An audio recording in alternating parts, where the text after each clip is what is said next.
नमस्कार, मेरा नाम भावना भंडारी है। मैं राजकीय प्राथमिक विद्यालय दीना में प्रधानाध्यापिका के पद पे कार्यरत हूँ।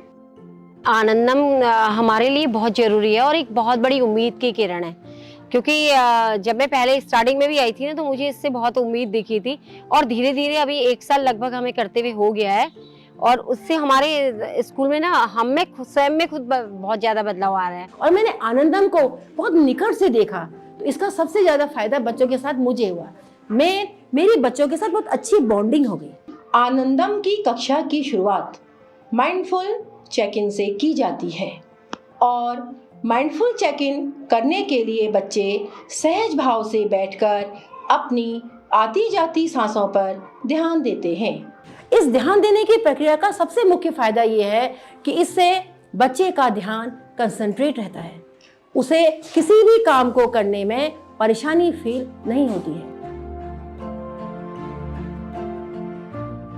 काफ़ी अंतर हमें खुद देखने को मिलता है बच्चों में, यहाँ तक कि हमें अपने आप में भी अंतर महसूस होता है। एकदम से गुस्सा आ जाना, सांसें लंबी लंबी लेना छोड़ना, तो उससे काफ़ी हमें अंतर महसूस हुआ उससे।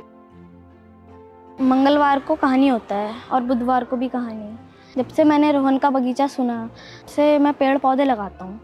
उसमें ये कहा था कि अगर पेड़ पौधों को उखाड़ेंगे तो फिर ऑक्सीजन नहीं मिलेगा। कहानियाँ मुझे बहुत पसंद आई क्योंकि वो बच्चों से रिलेटेड थी, हमारे बच्चों के परिवेश से ही। उनसे वो ऐसी सपनों वाली कहानियाँ नहीं थी, जो हो रहा है जैसा बच्चे पे होता है तो बच्चा उससे कनेक्ट हो रहा है।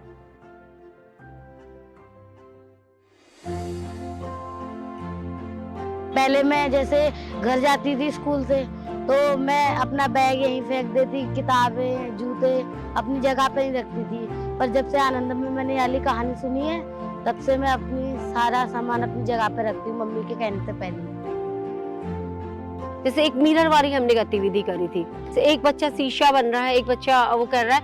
हर गतिविधि से अलग अलग जीवन कौशल जैसे आत्मविश्वास में वृद्धि, आपसी सहयोग की भावना का विकास, समस्या समाधान करने जैसे अन्य कौशलों को विकसित करने में सहयोग मिलता है।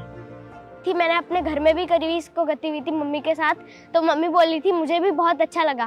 पहले बच्चे आपस में शेयरिंग नहीं करते थे, कोई चीज़ को बताते नहीं थे, वो नहीं करते थे, खाने पीने की कोई भी चीज़ हो। अब ये आनंदम की प्रक्रिया करने से वो थोड़ा बहुत आपस में शेयर करने लगे हैं, बातचीत करते हैं, बताते हैं स्टोरी घर में, फिर बोलते हैं कि ये चीज़ सही है, इसमें कौन सी बात सही है, कौन सी गलत है, पूछते हैं। बहुत पहले से बच्चे ऐसे खाना लेते थे, कुछ नहीं, अब बच्चे खाना लेते हैं तो आंटी थैंक यू करके बोलते हैं। हमें अच्छा लगता है उस टाइम कि बच्चे हमसे ऐसा कह रहे हैं करके। मोटिवेशन मिलता है सीखने में और इंटरेक्शन करने का भी मौका मिलता है, आपस में बातचीत करने का भी मौका मिलता है। मैम आनंदम पसंद है बहुत ज़्यादा। और ये बहुत बड़ी उम्मीद की किरण है कि आने वाले समय में आनंदम से हम लोग जो चीज़ खो रहे हैं, एक नैतिकता, वो किसी ऐसे कहानियों के द्वारा हम नहीं कर सकते। लेकिन जब तक बच्चे को स्वयं का अनुभव नहीं होगा कि ममता क्या है, सहयोग क्या है, प्यार क्या है, नम्रता क्या है, वो सारी चीज़ें जब बच्चा स्वयं समझेगा तो तभी आनंदम को हम लोग सार्थक कर पाएंगे।